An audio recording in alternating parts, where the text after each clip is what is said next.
રાજકોટ મહાનગરપાલિકા દ્વારા અમીન માર્ગ પર આવેલી કરોડો રૂપિયાની સરકારી જમીનને ખુલ્લી કરાવવા માટે વધુ એક મોટા ડિમોલેશનની કાર્યવાહી શરૂ કરવામાં આવી છે। મનપાના વિજિલન્સ વિભાગને સાથે રાખીને આ કિંમતી સરકારી પ્લોટનું સીમાંકન પણ પૂર્ણ કરી લેવાયું છે।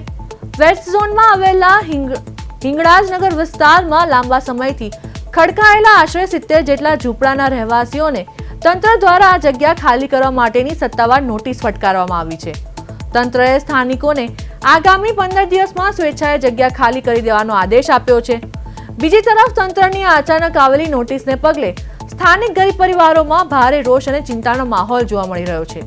સ્થાનિકોનું કહેવું છે કે તેઓ છેલ્લા 50 વર્ષથી વધુ સમયથી આ જગ્યા પર પોતાના પરિવાર સાથે રહી રહ્યા છે। ચોમાસાની ઋતુ બિલકુલ નજીક છે ત્યારે માથા પરથી છત છીનવાઈ જવાની ભીતિથી લોકો ગભરાયા છે।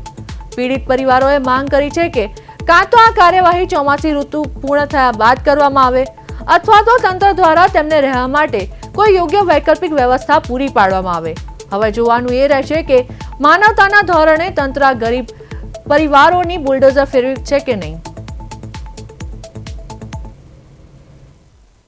15-20 દિવસ પહેલા એ લોકો આપી ગયા હતા કે તમારા આધાર પુરાવાને બધા રજૂ કરો, બરોબર। બધાએ લાઇટ બિલ, આધાર કાર્ડ, પાન કાર્ડ, વેરા બિલ, ગેસ કનેક્શન બધું આપેલું છે અને માણસો અહીંયા બધા 70 વર્ષથી રહે છે।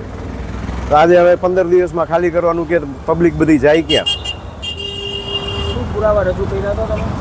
લાઇટ બિલ આપ્યા છે, વેરા બિલ ને બધું આપ્યું છે, આધાર કાર્ડ, પાન કાર્ડ બધું માંગ્યું હતું, ગેસ બિલ બધા માંગ્યા હતા, બધું આપ્યું છે। શું માંગ કરો તમારી?